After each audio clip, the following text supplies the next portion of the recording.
Annalisa Capellini, la Commission européenne va présenter un projet pour pouvoir utiliser les avoirs russes gelés détenus en Europe. Le but, c'est de financer l'Ukraine pendant les 2 prochaines années. Oui, et ça devient vraiment très urgent puisque l'Ukraine pourrait se retrouver à court d'argent dès le tout début de l'année 2026. C'est dans un mois à peine. Donc en gros, il est temps d'arrêter de discuter, de parlementer autour des possibilités. Il est temps d'agir. C'est ce que dit le commissaire européen à l'économie, Valdis Dombrovskis. C'est aussi un peu ce qu'a dit la présidente de la Commission européenne, von der Leyen, hier devant le Parlement, puisqu'on s'était engagé à protéger l'Ukraine et puisque de toute façon la Russie n'a aucune intention de réellement faire la paix. D'ailleurs, on se note cette phrase, on se la met de côté parce que ça dit tout sur la sincérité que les Européens prêtent à Vladimir Poutine dans ce processus.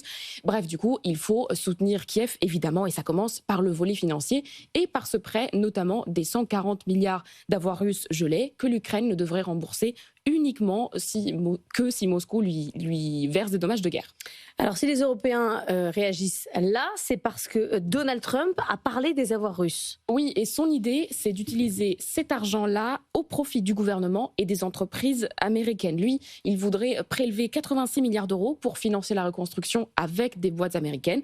Et donc les Européens, eux, devraient consacrer la même somme, 86 milliards d'euros, mais de leur poche. Donc on parle de 86 milliards d'euros prélevés sur les contribuables européens. Évidemment, vous vous en doutez, les Européens ne sont pas vraiment enchantés par cette possibilité. Donc c'est pour ça qu'ils s'activent maintenant pour décider très rapidement de comment utiliser ces fonds avant que les Américains s'en emparent. Et ils insistent sur le fait que comme les avoirs russes sont gelés en Europe, eh bien c'est aux Européens de décider qu'est-ce qu'on en fait. Le problème, pour la Belgique notamment, c'est Euroclear. Oui, effectivement, Euroclear, c'est là que se trouve la plupart de ces fonds. Donc la Belgique est en première ligne dans ce dossier, évidemment. Elle a peur que la Russie finisse un jour par lui réclamer son argent. Elle a peur des problèmes juridiques. C'est vrai que le dossier, juridiquement, est très délicat. Donc en fait, ce que demande la Belgique, c'est d'avoir plus de garanties juridiques et de partager davantage la responsabilité avec tous les autres États membres. On devrait trouver en effet ces 2 éléments dans la proposition qui sera faite ces prochains jours pour convaincre le gouvernement belge de donner son feu vert.